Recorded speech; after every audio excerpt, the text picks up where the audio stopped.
Hello, tonight I will continue to talk about a book that I have written called King Paimon, Lord of the Endless Silence, the Lord of the Abyss. It is a grimoire, a larger book written in hymn, in verse, that tells the story of King Paimon through his own words or through the words of other characters. It is a story that moves through time. It has a connection to the sands of time, to the orange desert, to the breaching sun of the desert, of the heat of the desert, of the sunrise or the sunset in the desert. So the story starts in a very simple place, in a village in the desert, somewhere in a peninsula Iberica, in a meaning of like Middle East, no? It is not an island, it is more like a simple village, no? It is very close to the desert, so it's almost like a very Bedouin style. There is a big temple there where people go into the market, and there are different people doing different things, no? And the first scene appears, the book doesn't start immediately. It starts with King Paimon talking, but it develops in this meeting where he meets the girl which was playing music in that market, exactly under the column of that temple, at the entrance of the temple. And the meaning of that is she was playing the manjera, or the flute, no? It is all wind instrument. It carries the wind. The wind instrument, which like flute, or everyone that you have to use the sound of the wind, no? Or the manjera, which have a very temple-like sound. It is first very loud. There are two pieces of metal, and then you have a string, and then you make music with them, no? But I've said it is the music of the wind. And all these elements appear in the book. So while the nature too has its own story or importance in the scene of the place, no? Well, you imagine a little entrance where there are people who sell different fruits, or simple market, and the girl was sitting down playing the music, not expecting. That was her plan for the day, to go there in the morning when people arrive, and for her to create this music that harmonized the temple, harmonized the people that enter in. In the past, it was even as a profession, but the girl was doing this simply because she loved to play, and she liked the temple, and she wanted to stay there and play, which she did, no? And then, as she was playing, of course, the wind instruments are very melodic, but are very dreamlike, no? She was playing softly the melody, and then from her left side, in front of her, not far away, passed a taverna, a tribe, no? Well, it is not a very big tribe, but it was a certain amount of tribe, and the first camel on the dromedare, you see King Paimon. And he appears in his different forms, but at that time he appears as a man. He was passing through the village, as he always does. He is a traveler of the area. He was traveling in that area, and he was passing, no? In front of the girl. And then as she was playing the music, King Paimon heard her song. It was very close to him, so he recognized something in the melody. He recognized something in that moment, and then he came down from his dromedare, and then he goes to her just a few steps, no? The girl sits down with her music, and he stands up. It's almost like a shadow, no? He appears. That too is an importance, no? He is a majestic man, a king. It was clear from his entourage and from the things that, you could see. The camel that had very beautiful dress, like the camel have different type of colors, red, vibrant red or orange, they are decorated. And then you have it is a very specific way it looked for that time. You see that person is king, and then you have the other entourage in the back, no? They all carry things, or they all play music as well. And King Paimon asked her, that's why he stopped, he asked the girl, child of starlight and dust, no? the scene appears a few times in the book in different variations. It is a memory that it is very important. That's why it repeats itself. But the story is quite simple, maybe a little differences, but he asked her a specific question about her music, where she had learned to play so beautiful a song that he never heard. How is that possible? No, he was intrigued by her song. And then she said, forgive me, king, no, I didn't learn in any place. I have heard it maybe in the wind. I'm not sure too. It was to say, it was just, she was playing almost without thinking, no, there was a certain meditative process. She was in that moment by herself playing music at the temple. She didn't expect him to ask her anything, no. In the same time, in the moment she sees him, before he recognizes her, she whispers in her heart, please look at me, or almost like, please save me. But it was almost like the heart said something without her even understanding. Everything moved so fast. It was almost like a breeze of wind, and those words already have been said, a few sentences, no? So the scene is very beautiful. It is more daylight, like 11, 12 in the daylight. Is the streets, you know, the entrance of the temple, many people. It was quite busy, so it was for them both unexpected, no, the meeting. And then he asks her to join him and travel through the desert with him, which she agrees, no. So the story develops, of course, in this journey of the desert. It has a meaning of the love, or of the creation of the love, no, the warmth of the desert, the heart of the desert, no, or the element of the camel, which is a very motherly, very soft and very resilient animal, perfect for that area. And dromedary is very much connected to King Paimon. In some of the beginning of my recordings where I speak about the book, I speak about these elements in much more detail, no?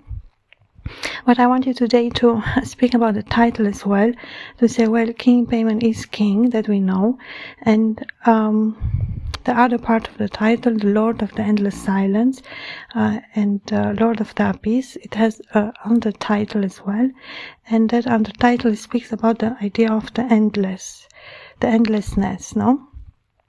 And there are many ways that one can understand endlessness. It is, well, it is endless. It has no beginning, has no end, no? So, well, even if it has a beginning, it is for sure doesn't have any end. It is endless.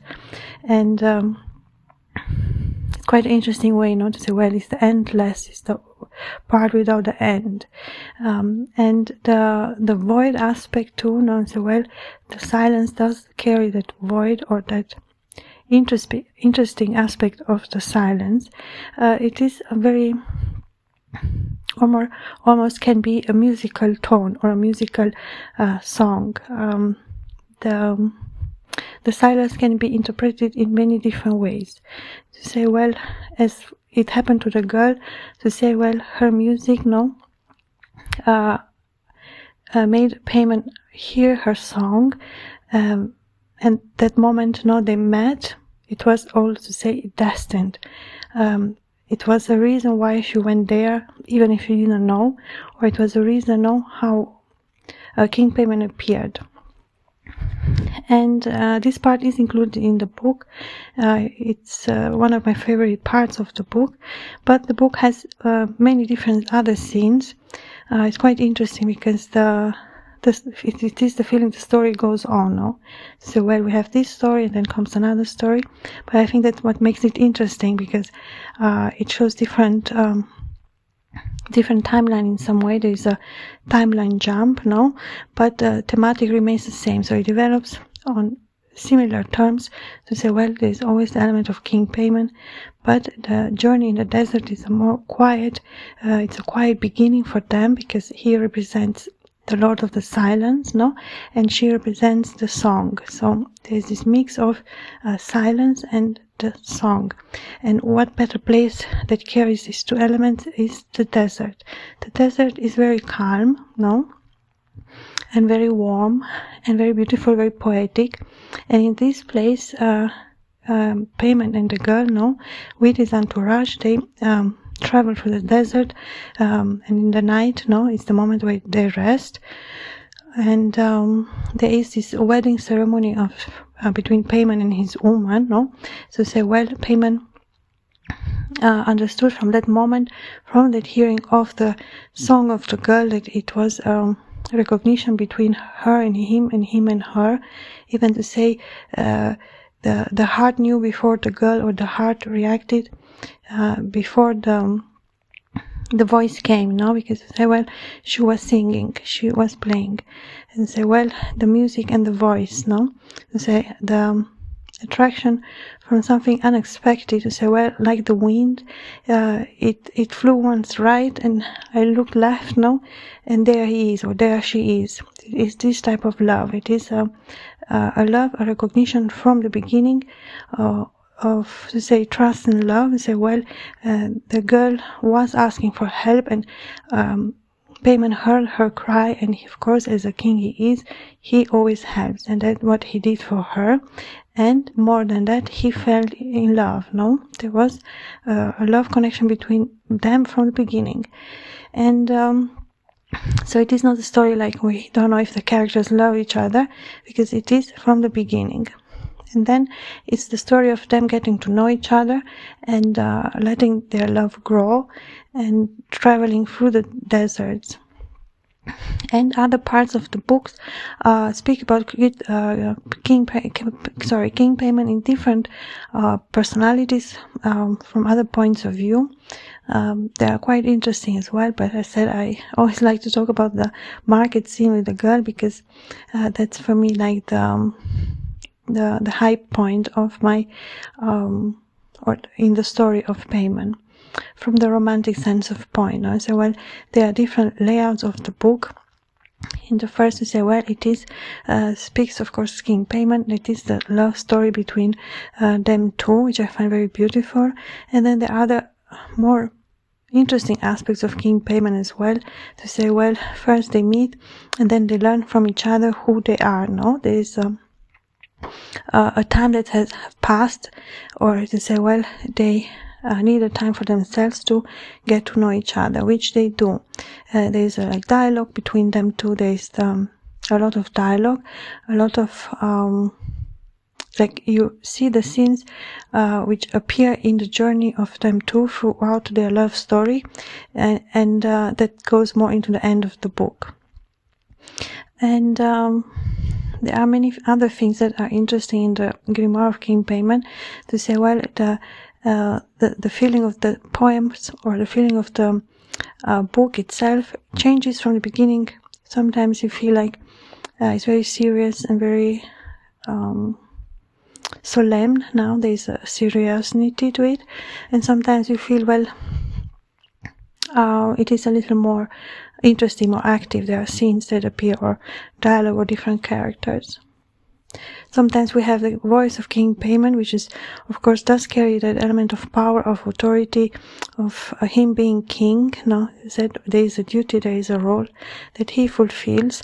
And they say, well, King Paimon is for and foremost man, and the importance of his meeting with that girl changed, how to say, everything for him. It didn't change the trajectory where he was going, because the girl went with him, but it changed him. So, well, true love came. True love was there at the right time. So everything was already aligned. It was perfectly planned. It was like the that love that goes through a glimpse, that it goes through a second. It is that strong, it is that fast, it is that beautiful. And then there are the element, of course, of the thematics that King Paimon carry, which are thematics about life or death, or history or memory, past, present, and future. There is cosmic element to King Paimon as well. It is very much connected to the stars, to the moon, to the sky. King Paimon always has his eyes towards that horizon, no? So, well, the promise of a good day, the promise of a new day, the promise of the horizon, or the promise of the sun, no? There is a certain trust that King Paimon carries within him. He knows he is eternal. He is an eternal being, and it changes everything because he is not rushed by time.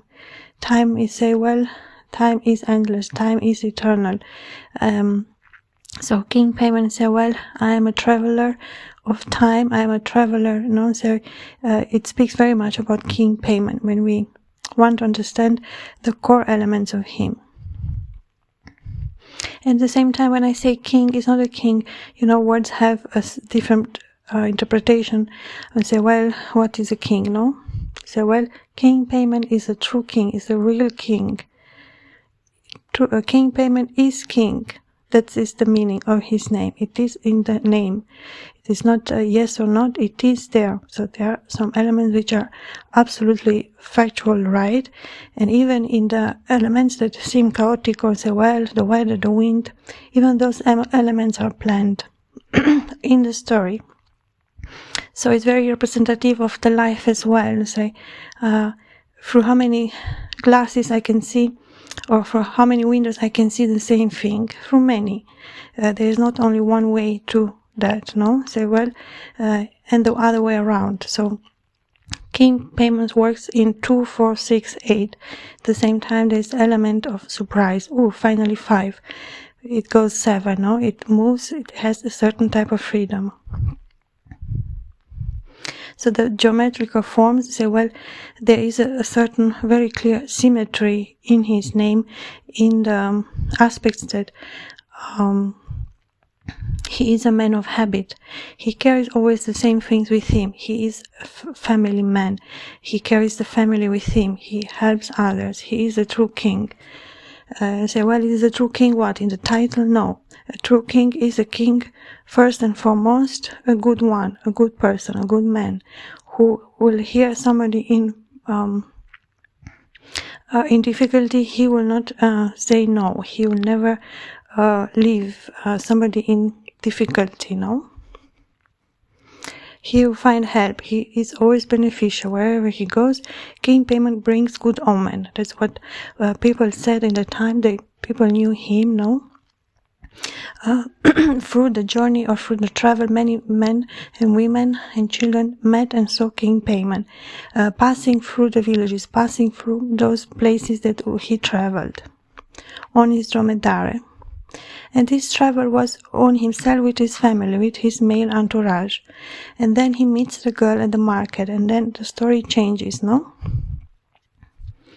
So we see then the shift in the in the paralines of the story. We say, well, we have the syntax, there are paralines there, but there are paralines in the story as well. If you imagine it as a river, you say, well, where I want this river to flow, left or right? What type of movement I want? I want it fast, I want it, the same way with words. One chooses the right words. I think, I read, is this word the word I want? And then at the same time, I have to move fast through the text, no? So, well, the correction aspect of the book is like the last step before the publication, no? And so, well, the most interesting aspect is the aspect of creating or writing the book.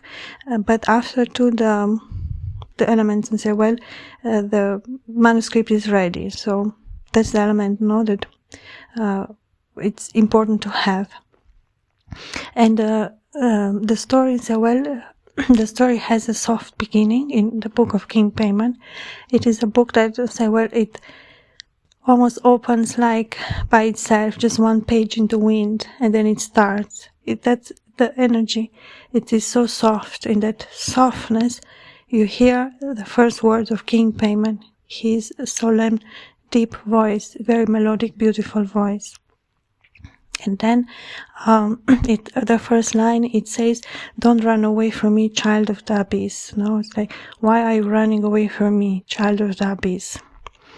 And in some ways, lines he says, "Don't walk away from me." That's something he repeats quite often. Don't walk away from me. Now there's this element and say, well, he's saying the truth. Now say, you, why you try to walk away from me? There is no walking away, because he is always there. No. And say, well, as a king, he wants to help. That's the meaning of it.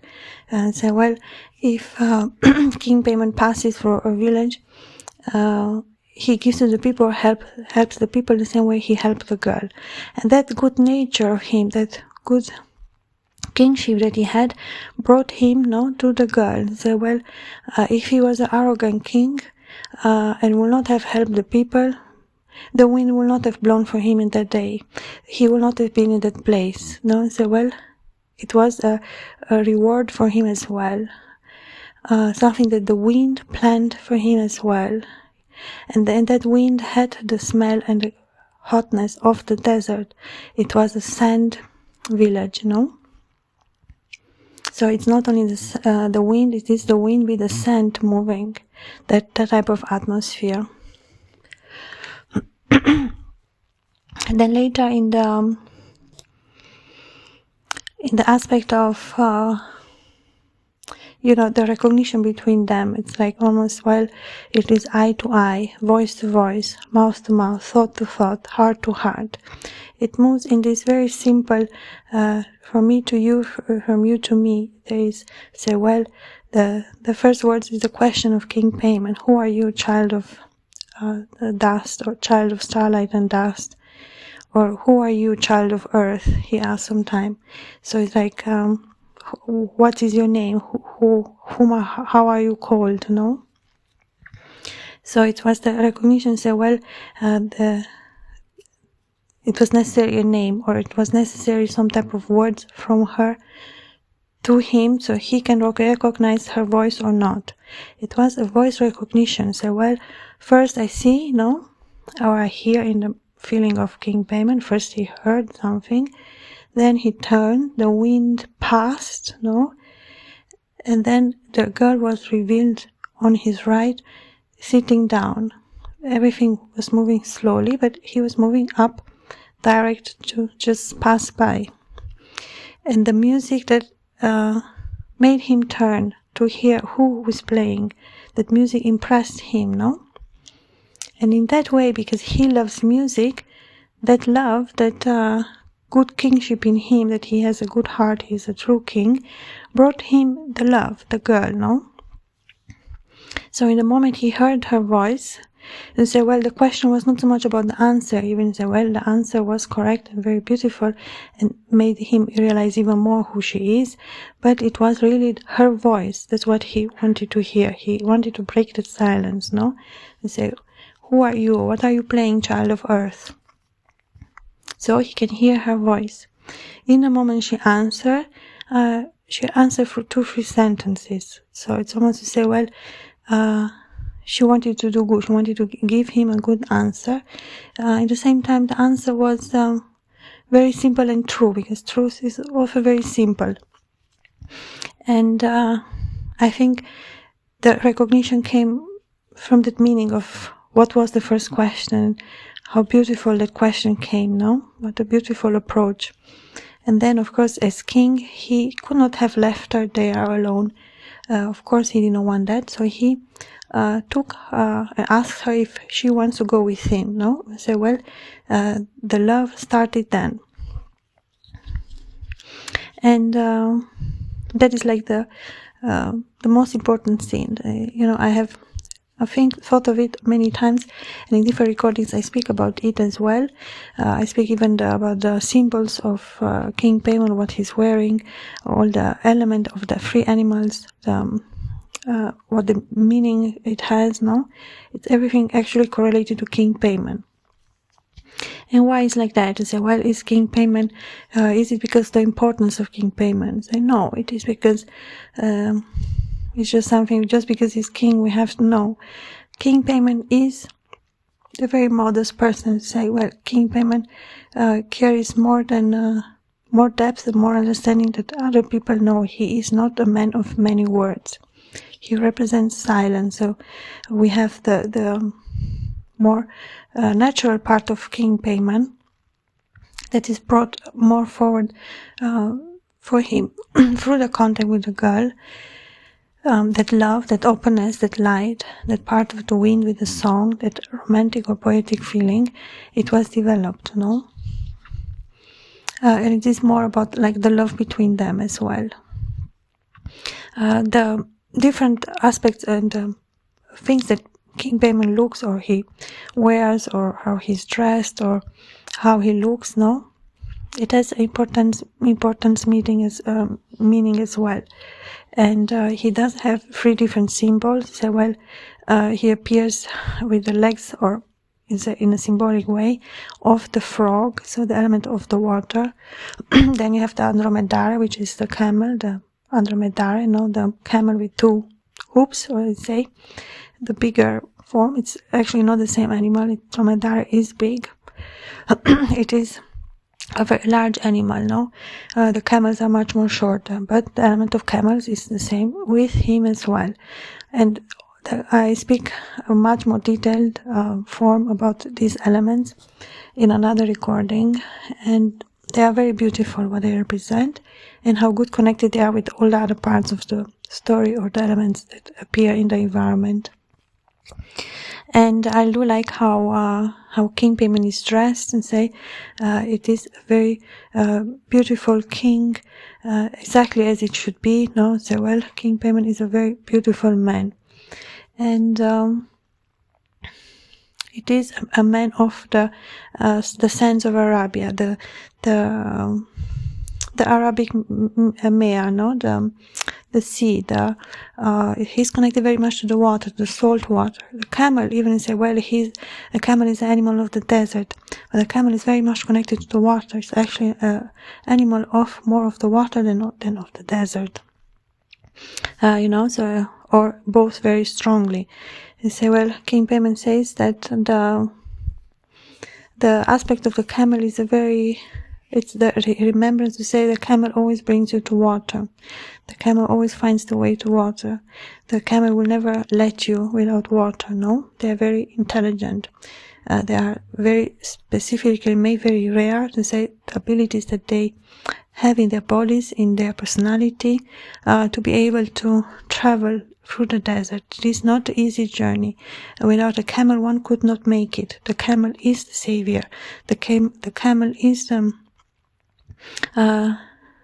animal of the desert, conquer the desert. The desert loves the camel.